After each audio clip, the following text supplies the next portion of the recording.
नमस्कार मित्र हो, मी दयानंद देवमोरे आणि मी स्वागत करतोय तुमचं आपल्या यूट्यूब चॅनलवरती.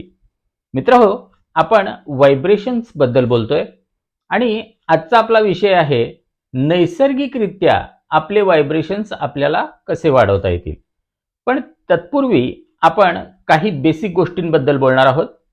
तर मित्र हो, आपण याआधी बघितलेलं आहे की आपल्या आजूबाजूला असणारी प्रत्येक गोष्ट ही व्हायब्रेशनच्या स्वरूपात आहे. ती कितीही घन दिसत असली तरी सुद्धा ती एक व्हायब्रेशन आहे. आपण व्हायब्रेशनच्या समुद्रामध्ये राहतोय आणि आपल्यामधून पण एक प्रकारचं व्हायब्रेशन बाहेर पडत असतं. आपली प्रत्येक पेशी ही वेगळ्या फ्रिक्वेन्सीला व्हायब्रेट होत असते. आपलं प्रत्येक ऑर्गन हा वेगळ्या फ्रिक्वेन्सीला व्हायब्रेट होत असतो आणि याला सॉनिक सॉन्ग असं म्हटलं जातं. प्रत्येक ऑर्गनला एक प्रकारचं म्युझिक असतं. तर हे म्युझिक डिस्टर्ब कधी होतं? ज्या वेळेला त्याची व्हायब्रेटरी फ्रिक्वेन्सी कमी होते, त्यावेळेला त्या ऑर्गनमध्ये किंवा त्या अवयवामध्ये प्रॉब्लेम्स निर्माण होतात.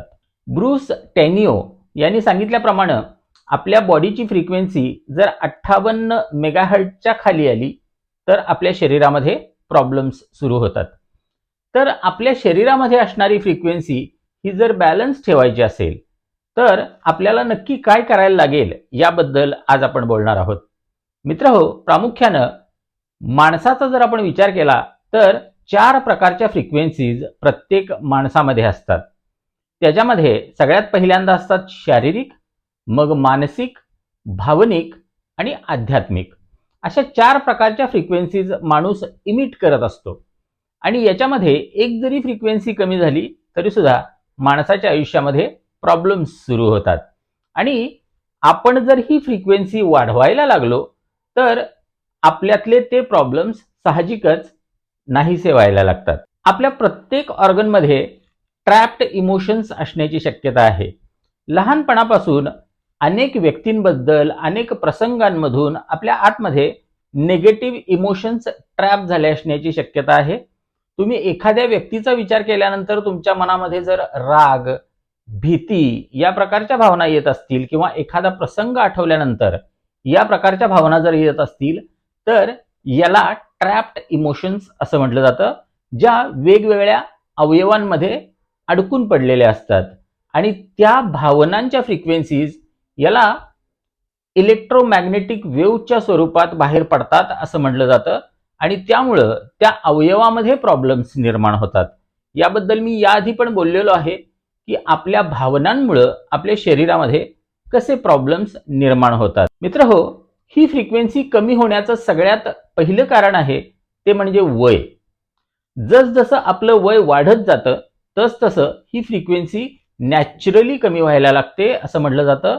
म्हणजे वर्षाला 2% या दरानं ही फ्रिक्वेन्सी कमी होत असते. म्हणून वार्धक्याकडे जात असताना आपल्या शरीरामध्ये, मनामध्ये अनेक प्रकारचे प्रॉब्लेम्स निर्माण होतात असं म्हटलं जातं. ॲमी क्रॉफर्ड यांनी केलेल्या 2021 मधल्या रिसर्च प्रमाणे आपण आपल्या शरीराची, मनाची फ्रिक्वेन्सी ही वरच्या लेवलला जर मेंटेन ठेवली तर आपल्यातले सगळे प्रॉब्लेम्स, मग ते शरीराचे असोत, मनाचे असोत किंवा आयुष्यातले असोत, पैशाचे असोत, कुठलेही असोत, तर ते प्रॉब्लेम्स निघून जायला सुरुवात होते. तर आता आपण बघूया की हे व्हायब्रेशन्स नॅचरली कसे वाढवायचे. सगळ्यात पहिल्यांदा हे व्हायब्रेशन्स आपल्यामध्ये येतात कुठून? आपण खातो ते अन्न, आपल्या सवयी, आपण पितो ते पेय, या आपले विचार, आपल्या भावना, आपल्या आजूबाजूच्या व्यक्ती, या सगळ्यांमधून हे व्हायब्रेशन्स आपल्या आतमध्ये येत असतात. तर सगळ्यात पहिल्यांदा विचार करूया अन्न या गोष्टीबद्दल. मित्रहो, तुम्हाला ही गोष्ट माहिती असेलच की जे निसर्गानं दिलेलं अन्न आहे ते त्या स्वरूपात खाणं हे अपेक्षित आहे. कारण जे लाईव्ह फूड असतं, म्हणजे मूड आलेली कडधान्य असोत, फळं असोत, भाज्या असोत, जे निसर्गानं दिलेलं आहे तर ते अन्न अगदी उच्च व्हायब्रेशनला व्हायब्रेट करत असतं आणि त्याच्या अगदी उलट जे काही आपण फास्ट फूड खातो त्याला व्हायब्रेशनच नसतात असं म्हटलं जातं. फास्ट फूड असो किंवा कार्बोनेटेड ड्रिंक्स असतात त्याच्यामध्ये पण लो व्हायब्रेशन्स असतात. डेअरी, बेकरी, अति खारट, अति गोड किंवा कॅफेन याच्यामध्ये अतिशय कमी प्रमाणात व्हायब्रेशन्स असतात. म्हणून तुम्ही ते पदार्थ जितके कंझ्युम कराल तेवढे तुमचे व्हायब्रेशन्स कमी व्हायला लागतात आणि साहजिकच प्रॉब्लेम्स निर्माण व्हायला लागतात. आणि याचबरोबर व्यसनासाठी जे पदार्थ कंझ्युम केले जातात त्यांनी सुद्धा आपले व्हायब्रेशन्स कमी होत असतात. म्हणजे साहजिकच तुमच्या ही गोष्ट लक्षात आली असेल की आपले व्हायब्रेशन्स जर वाढवायचे असतील तर आपण निसर्गानं ज्या पद्धतीने एखादा पदार्थ बनवलेला आहे तो त्याच स्वरूपात आपण घेणं अपेक्षित आहे. आपले व्हायब्रेशन्स वाढवण्यासाठी सगळ्यात पहिला उपाय आहे तो म्हणजे निसर्गाशी कनेक्ट होणं. मित्रहो, आपण या सध्याच्या जीवनशैलीमध्ये निसर्गापासून फार डिटॅच झालेलो आहोत. म्हणजे तुम्ही कधी सकाळचं कोवळं ऊन अंगावर घेतलंय का? किंवा सकाळची फ्रेश एअर आतमध्ये घेतली आहे का? आपल्या मनाचे नॅचरल हीलर्स म्हणजे स्वच्छ पाणी, सकाळचा सूर्यप्रकाश आणि स्वच्छ हवा या गोष्टी आपल्या मनाला हील करत असतात. म्हणून निसर्गामध्ये 10 ते 30 मिनिटं आपण रोज वेळ घालवला पाहिजे असं म्हटलं जातं. मग आपण काय काय करू शकतो? अनवाणी पायांनी गवतावरून चाला ज्याच्यावरती दवबिंदू आहेत किंवा एखाद्या झऱ्यामधून चाला. निसर्गातल्या गोष्टींचा स्पर्श तुमच्या अनवाणी पायांना होऊ द्या. एखाद्या झाडाला मिठी मारा किंवा सकाळच्या कोवळ्या उन्हात चाला. फ्रेश एअर प्राणायाम करा, ब्रीथ करा, भरपूर पाणी प्या. आपले व्हायब्रेशन्स ऑटोमॅटिकली वाढायला लागतात. निसर्गाच्या जेवढं आपण जवळ जायला लागतो तेवढे आपले व्हायब्रेशन्स वाढायला लागतात. दुसरी गोष्ट आहे ती म्हणजे मेडिटेशन. आता मेडिटेशन बद्दल अनेक गैरसमजुती आहेत, पण सध्या सगळ्यांनाच या प्रकाराबद्दल उत्सुकता आहे किंवा बरेच जण प्रॅक्टिस पण करतात. काय करायचंय तुम्हाला? रोज 10 मिनिटासाठी फक्त डोळे बंद करून शांत बसा आणि आपल्या श्वासावरती लक्ष केंद्रित करा.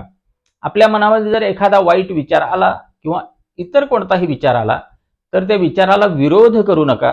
तो विचार येईल, तिथे थांबेल आणि निघून जाईल.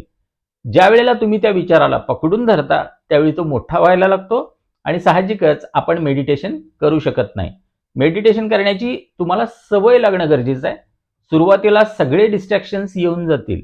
म्हणजे हात दुखतो, पाय दुखतो, पाठ दुखते, मान दुखते किंवा लक्ष विचलित होणं या सगळ्या गोष्टी पहिल्यांदा होतील. मेडिटेशनची सवय होणं गरजेचं आहे. एकदा तुम्हाला सवय झाली की त्या गोष्टी ऑटोमॅटिकली तुम्हाला जमायला लागतील. ज्यावेळी तुम्ही मनातल्या विचारांचं वादळ शांत कराल तर याच्यासाठी मेडिटेशन करा. तुमचे व्हायब्रेशन्स ऑटोमॅटिकली वाढायला लागतील. मी जो पेपर रेफर केलाय तो पाश्चात्य एका लेखकाने लिहिलेला आहे किंवा रिसर्चरने लिहिलेला आहे आणि त्यात त्यांनी रिकमेंड केलेला आहे ओम म्हणा. ओम हा पूर्ण विश्वाचा ध्वनी आहे असं म्हटलं जातं. ओम बद्दल मी एक सेपरेट व्हिडिओ केलेला आहे ज्याच्यामध्ये काही जण ओम म्हणतात, काही जण औम असं म्हणतात. तर तुम्हाला जे योग्य वाटेल त्या प्रकारचा एका मात्रेचा ओम असतो जो फक्त आ म्हटल्यानंतर आपण म्हणतो. 2 मात्रेचा असतो ओम आणि 3 मात्रेचा अ उ म. या पद्धतीने आपण ओमकार म्हणू शकतो. तुम्हाला जी पद्धत जमते किंवा जी तुम्हाला कनेक्ट होते, ज्या मेथडशी तुम्ही कनेक्ट होता त्या पद्धतीने तुम्ही ओम म्हणू शकता. ओमचा उच्चार केल्यामुळं आपले व्हायब्रेशन्स वाढतात असं म्हटलं जातं. यानंतर ग्रॅटिट्यूड प्रॅक्टिस करा. बरेच जण आपल्या आयुष्याबद्दल अनेक प्रकारच्या तक्रारी सांगत असतात, पण आपल्याकडे जे आहे त्याबद्दल कधी आभार व्यक्त करत नाहीत. आपल्याला धडधाकट शरीर लाभलंय त्यासाठी कधी आभार व्यक्त केले नसतील. आपण सध्या जिवंत आहोत याबद्दल कधी आभार व्यक्त केले नसतील तर ते करायला लागा. आपण नेहमी ब्लेसिंग्स काउंट केले पाहिजेत असं म्हटलं जातं. आपल्याला जे मिळालंय त्याच्यावरती लक्ष केंद्रित करा आणि त्याच्याबद्दल कृतज्ञता व्यक्त करा. कृतज्ञता व्यक्त करण्यासारखं हायेस्ट व्हायब्रेशन कुठलंच नाही आहे भावनांमध्ये. म्हणून कृतज्ञता व्यक्त करा. फार तर एखादं ग्रॅटिट्यूड जर्नल मेंटेन करा, ज्याच्यामध्ये रोज 5 ते 10 गोष्टी अशा लिहा नवीन, की ज्याच्याबद्दल तुम्ही आज कृतज्ञ आहात. कृतज्ञता व्यक्त करायला सुरुवात करा. आपोआप तुमच्या आयुष्यामध्ये बदल घडायला सुरुवात होईल. यानंतरची पद्धत आहे, भरपूर हसा, खेळा, एक्सरसाइज करा, एन्जॉय करा. ज्या गोष्टीतून काही आउटपुट नसला तरी सुद्धा तुम्हाला त्याच्यामध्ये मजा येत असेल तर त्या गोष्टी करा. आपल्या घरामध्ये पाळीव प्राणी असेल तर त्याच्याबरोबर खेळा. भरपूर हसा. त्याच्यासाठी हसण्यासारखे व्हिडिओज बघा किंवा बरेच जण हास्य क्लबमध्ये वगैरे जातात, त्या पद्धतीने हसा. पण हसणं, तुम्हाला एखादा गेम खेळता येत असेल म्हणजे मैदानी, तर तो खेळा. आणि अर्थातच व्यायाम केल्यामुळे सुद्धा आपले व्हायब्रेशन्स वाढत असतात. यानंतरची पद्धत आहे, जी पैसे मिळवण्यासाठी सगळ्यात पहिली पद्धत म्हणून मी सांगतो, ती म्हणजे आपण ज्या ठिकाणी बसतो, राहतो, त्या ठिकाणचा कचरा स्वच्छ करा. म्हणजे त्याला अलक्ष्मी म्हटलं जातं, ज्याच्यामुळं लक्ष्मी आपल्याकडे येत नाही. तुमच्या आजूबाजूला टेबलवरती किती कचरा आहे, काढा. नीटनेटकेपणानं राहा. जी गोष्ट 3 महिन्यापेक्षा जास्त काळ वापरात नाही आहे, ती गोष्ट फेकून द्या, दान करा, विकून टाका, पण ती डिस्पोज करा. आपल्या गरीब मानसिकतेमुळं आपण ती उपयोगाला येईल म्हणून आपण ती तशीच ठेवून दिलेली असते. तर थोडंसं कठोर बना आणि ज्या गोष्टी आपल्या वापरातल्या नाही आहेत, 3 महिन्यापेक्षा जास्त काळ वापरात नाही आहेत, त्यांना डिस्पोज करा. अर्थात लायब्ररीतली पुस्तकं, आठवणीच्या गोष्टी यांना डिस्पोज करायची काही गरज नाही, पण विनाकारण ज्या इलेक्ट्रॉनिक गोष्टी, चार्जर जुने, जुने मोबाईल्स फेकून द्या. डिक्लटर करा. आणि यानंतर शेवटची एक पद्धत आहे, ती म्हणजे टेक्नॉलॉजीपासून जरासं डिटॉक्स करा. आठवड्यातला एक दिवस ठरवा, ज्या दिवशी सगळ्या मित्रांना, तुमच्या फॅमिलीला सांगा, की आज मी टेक्नॉलॉजी डिटॉक्स करतोय. आणि त्या दिवशी फार तर निसर्गात जा आणि आपल्याबरोबर कुठलंही इलेक्ट्रॉनिक साधन आपण न्यायचं नाही आहे. म्हणजे मोबाईल तर सोडाच, पण इलेक्ट्रॉनिक कुठलीही गोष्ट आपल्याबरोबर आपण बाळगायची नाही आहे. 24 तास कमीत कमी सगळ्या इलेक्ट्रॉनिक गोष्टींपासून आपण लांब राहायचं आहे, जे आपल्या व्हायब्रेशनवरती बरेच काम करतात. मित्रहो, यानंतर बऱ्याच अशा थेरपीज आहेत, की ज्याच्यामुळं आपले व्हायब्रेशन्स वाढू शकतात. तुम्हाला क्युरिओसिटी असेल, उत्सुकता असेल, की पैशासाठीचे व्हायब्रेशन्स काय आहेत, की ज्याच्यामुळे मी पैसा आकर्षित करू शकतो, तर मित्रहो, लवकरच मी एक अनाउन्समेंट करणार आहे, की ज्याच्यामध्ये मी स्वतः पैशाच्या ज्या फ्रिक्वेन्सीज वापरतो आणि ज्याचा मी आणि माझ्या अनेक मित्रांनी अनुभव घेतलेला आहे, त्या तुमच्याशी मला शेअर करायला आवडतील. तर ती अनाउन्समेंट मी लवकरच करणार आहे दिवाळीपर्यंत. तुम्हाला जर हे व्हायब्रेशन्स हवे असतील तर तुम्ही चॅनल सबस्क्राईब करा आणि बेल आयकॉनवरती क्लिक करून नोटिफिकेशन्स ऑन करा. तर मित्रांनो, व्हिडिओ आवडला असेल तर इतर लोकांशी जरूर शेअर करा आणि अशाच नवनवीन माहितीसाठी आपलं चॅनल बघत राहा. धन्यवाद.